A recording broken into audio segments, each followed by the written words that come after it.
Жаратылыстану сабағына қош келдіңдер. Біз бүгін табиғат физикасы бөлімінің 24-ші сабағы қайсысы жылдам тақырыбымен танысамыз. Сендер бүгінгі сабақта жылдамдық деген ұғымды білетін боласыңдар және жүру қозғалыстарын салыстыратын боласыңдар. Бірінші тапсырма 82-ші бетте орындасаңдар, қандай сиқырлы сөз шығатынын білетін боласыңдар. Ол үшін өрнектің мәнін тауып, оны кему ретімен қоя қойыңдар. Қанеки кім жылдам екен? Дұрыс айтасыңдар. Бүгін бізде жылдамдық деген сиқырлы сөз шықты. Біз сабақта осы сөзді қолданатын боламыз. Енді астыдағы суретке қарап, мәреге кім жететінін анықтайық. Ұлу, тасбақа, кірпі, үшеуі жарыспақшы болды. Мәреге кім бірінші жетеді дейсіңдер? Әрине, кірпі бір ауыздан айтасыңдар. Өйткені кірпі екеуіне қарағанда тезірек қозғалады, тезірек жүгіреді. Сондықтан қаншалықты жылдамдығы неғұрлым тез жылдам болса, соғұрлым тезірек қозғалады екен. Балалар, сендер қозғалысқа байланысты мынандай сөздерді естеріңе сақтап алыңдар. Егер қозғалыс ақырын болса, онда баяу, ақырын деген сөздерді қолдануымызға болады. Егер ол жылдам жүретін болса, тез, тезірек, жылдам сөздерін қолдануларыңа болады. Енді балалар, сендерге мынандай тапсырмамен жұмыс жасайық. Көліктер берілген, осы көліктердің жылдамдығын салыстыр дейді және қорытынды жасау керек. Ал қане көрейік. Велосипед және машина салыстырайық. Велосипедке қарағанда жеңіл машина жылдам қозғалады, өйткені оның жылдамдығы тез. Ал қайыққа қарағанда велосипед жылдам қозғалады, өйткені оның жылдамдығы тезірек.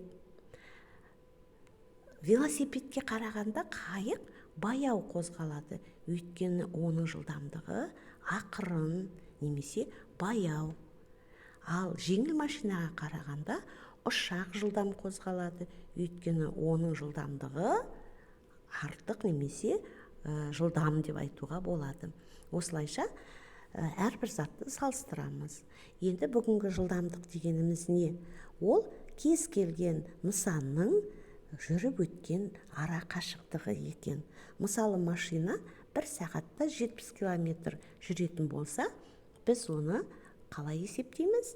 Сағатына жылдамдығы 70 км сағат деп есептейді екенбіз. Қозғалысымен уақытты біріктіріп, километр сағат деген шама шығады екен. Енді балалар, әрбір көлік қозғалғанын қайдан білеміз? Оны мынандай спидометр арқылы біліп отырамыз. Кез келген көлікте спидометр болады. Сендер өздерің дәлізде жүрген кезде де бір-біріңнің жылдамдықтарыңды бақылауға болады. Мысалы, тезірек секіріп ойын ойнайсыңдар, немесе жүгіресіңдер. Міне осы кезде сендер қандай құралды пайдаланасыңдар? Әрине, сағатты пайдаланасыңдар. Өйткені сағаттың минут, секунд тілдері бар, иә? Міне осы сағатты пайдаланып, өздерің сабаққа келетін уақыттарыңды, кететін уақыттарыңды өлшеп отырасыңдар. Балалар, сендер білесіңдер ме? Мынау жердегі 3 суретте қызықты деректер бар екен.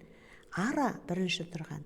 Ара 1 секундта қанатын 160 рет қағады екен. Өте қызық, иә? Ал ұлуды қарайық. Ұлу ғалымдардың зерттеуі бойынша 1 минутта 6 сантиметр ғана жүреді екен. Өздерің 6 сантиметрді сызғыштан көруге болады. Ал мынау тұрған жануар, ол ең баяу қозғалатын жалқау деген аң екен. Ол 1 минутта 2 метр ғана жылдамдықпен қозғалады екен. Осындай деректерді біліп жүріңдер. Енді өздеріңе тапсырма. Мысалы, мен бірінші тапсырманы орындап қойдым, екіншісін өздерің орындаңдар. Сәйкестендіріңдер. Қандай жылдамдықтар бір-біріне сәйкес келеді? Мысалы, қайық және зымыран, велосипедші бала. Олардың жылдамдықтары қандай болуы мүмкін?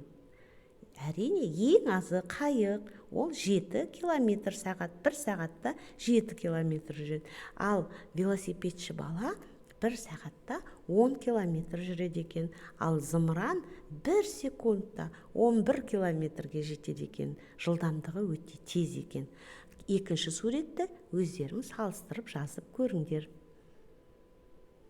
Балалар, сендерге тапсырма. 82-85 бетте оқып түсініп алыңдар, және жылдамдық қандай деген зерттеу жүргізіп көр.